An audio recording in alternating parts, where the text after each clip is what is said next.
Hey guys, first off, just want to apologize for the hoarse voice that I have right now. It's allergy season, and to make matters worse, I just got back from a road trip down about 3 hours south from here in Bradenton, Sarasota area, and it is so humid down there. Allergies just went through the roof. I mean, it was bad. So, and yes, I drove myself down there, own car, everything by myself. I'm very independent, and I know to the average Joe, or normal person. Sorry, I was taught by therapists over the years not to say normal person. They'll say, "Oh, well, you're normal too," whatever. Um, but to that's nothing to them. But apparently, in the TBI world, that's a pretty big deal. So, whatever. So, anyways, got back from that a couple hours ago, and I know I've been talking about how I'm going to talk about the subject of comas eventually, and I know I've been threatening that and teasing with it, and I'm so sorry because I hate being teased, especially by women. Um, and I promise you, I am eventually going to touch on that. Okay, but I just have a few more subjects before I get to that.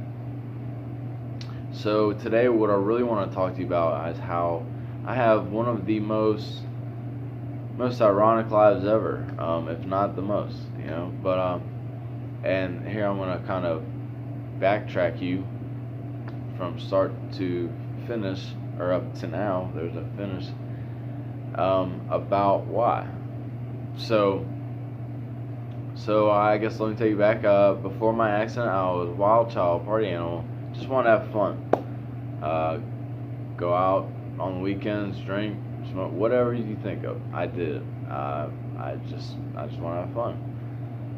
So I went from that to Super Bowl night, going out, and the plan was the next morning to see the Air Force recruiter because, and I have to backtrack a little bit. Uh, Before any of that happened, me and my buddy Brandon Smith, a great guy, had just finished firefighter school in Chipola, Mariana, and we both passed with flying colors. Did great in the school, and but to be a good firefighter, then to get employed easily and just really know what you're doing, you have to have an EMT certification. And which, by the way, the first responders on the night of my accident had a lot of traumatic brain injury background, and they really helped and saved my life pretty much. So, but that being said, what happened? You got to get your EMT certification. So I came up with the idea, and at the time it was very hard to get into any schools around that area. So I came up with the idea to go into the Air Force and get my EMT certification through that. And it would have, if I would have done that, would have changed my whole life. Would have had a career, yada yada.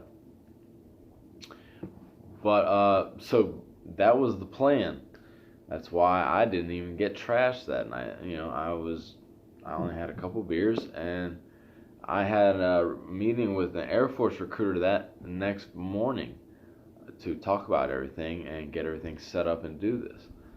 And what do you know? I got into this horrible car accident and suffered a traumatic brain injury, a severe traumatic brain injury, along with every other accident or injury that I've told you in the past videos.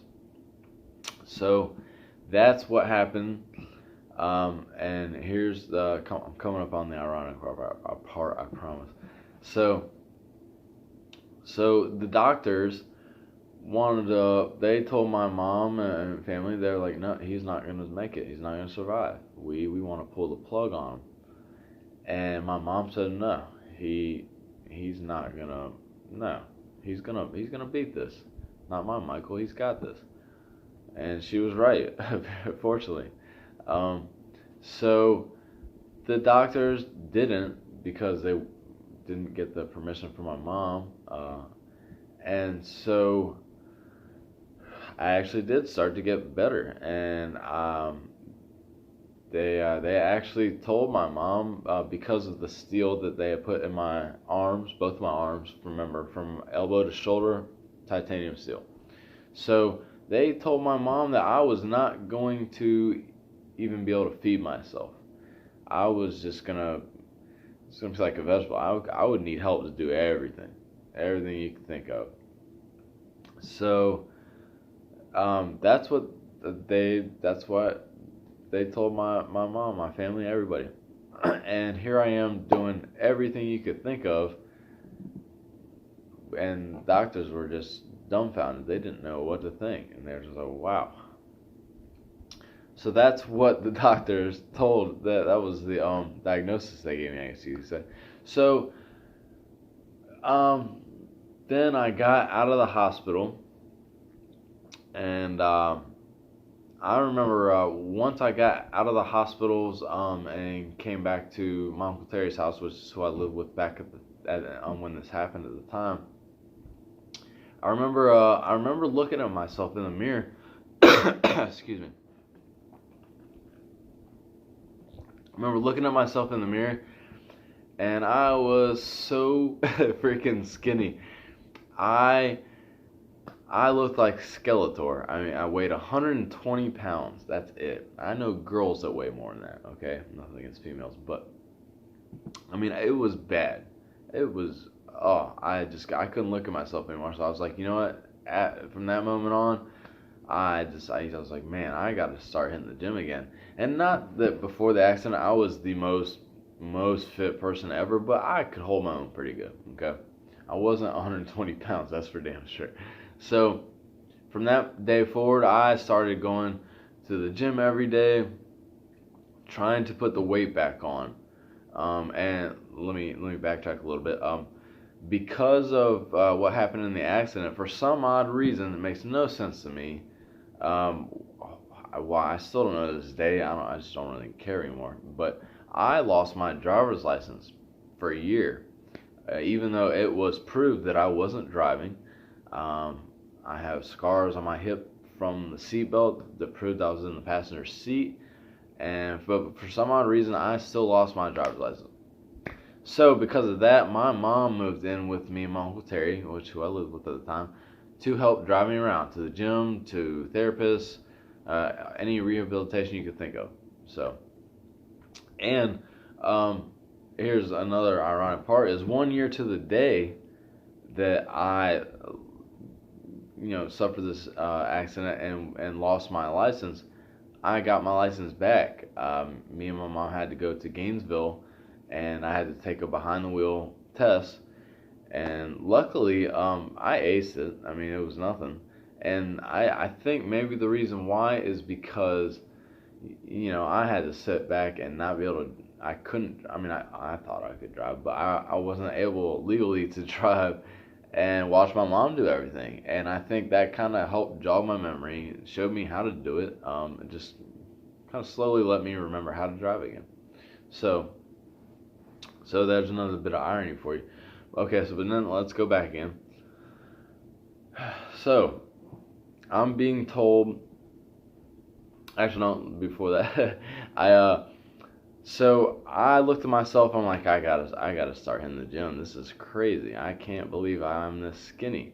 So to put a cherry on the top, you could say, I had part of the side effects of the traumatic brain injury is what's called an accelerated metabolism, and you can Google it and you can read up on it a little bit. But what an accelerated metabolism will do is it pretty much, I mean, your metabolism is through the roof. You can't gain an ounce. I would eat a full huge meal of the most unhealthy thing ever, and 10 minutes later I was hungry again for the same amount of food. I mean, it was bad. For an example, my mom, when she moved in with us, she would wake up and make me grits and eggs and pancakes every morning. And you'd think, God, this guy must have been huge. Nope, I could not put on a pound. But eventually, after months and months of working out and whatever, my metabolism did start to slow down a little bit and get back to normal. And so I remember one day I was in the gym and I stepped on the scale, which I never really did at the time, and I weighed 193 pounds, which compared to 120, that's awesome. But 193 pounds, and I was like, whoa, that's a little too big. Even before, I'm 5'10", so a good weight for 5'10" is about 185 pounds. So that I looked at myself, I looked at the scale, I was like, whoa, I need to start doing something. So then I started running every day, eating healthy, getting more back into the normal routine of things, okay? As opposed to getting up and stuffing my face all day every day. And then so after that, I started running every day, and then so after that, I finally started putting muscle back on, and the here an ironic part here too is I ended up getting a job as a personal trainer at Gold's Gym. Okay, that is probably the most ironic thing I think that has ever happened to me. I went from doctors telling me that I was gonna die. They wanted to pull the plug on me, telling my mom that I was gonna need help feeding myself. And I went from that to showing people how to work out, how to exercise, how to be in shape. How much sense does that make? Okay, dumbest thing ever. But I found it pretty funny. So that happened. Let's see. I was a personal trainer there for 5 years, and not. I mean, yeah, I was. I got the job, and not only was I, just a personal trainer, I was one of, or I was the best. Let me say, if I wasn't the best, I was one of the best. Okay, trainers there at that gym. I knew what I was doing. Okay, so. That I worked there for about 5 years, and then here's some more irony coming. I promise. I was let's see. I worked as a trainer, and then I ended up after about a year or two, I decided to try to go back to school. And I remember meeting with the counselor, and I was, I'm really, I'm a personal trainer. I'm really into this health stuff. And surgical technology, or surgical technology, is a program that came up, and I ended up going into that school. And for those who don't know, surgical technologists, they will help the doctors prepare whatever utensil or a piece of equipment that they're going to need to perform whatever type of surgery. So the surgical technologist they'll have to know everything, pretty much just as much as the doctor, just won't get paid as much. And and I did 2 semesters of this, and I'm not a quitter, but I did 2 semesters. I made all A's and B's, and I even went into clinicals for it. And clinicals is when you go to the hospital, you observe in the OR, and get to see what you would be doing. So I did that, and I decided I just didn't want to do it anymore. I mean, it was tough, I'll admit it, but that's not why I quit. I quit doing it because I would be the most miserable person ever. Financially, yeah, would have been great, but I just did not like doing it. I did not meet one nice, cool person in school or in the hospitals or just anywhere in this profession. So I was like, you know what? I don't want to be like these people. And this is my second shot. This is my second go around in life. I don't want to choose this to do it. So I did 2 semesters of that, and at the same time, I had here's more. I had 2 jobs while I was doing a gruesome school.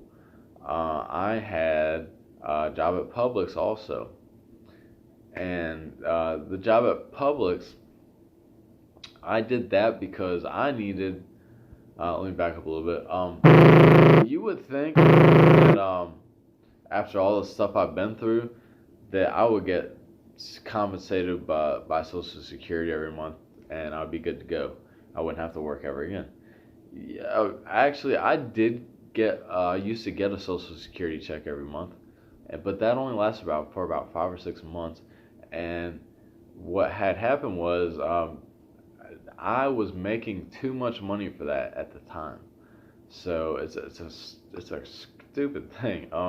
If you're gonna get Social Security, you can only make but so much money per month, and I made a little bit too much. The disabled guy, right?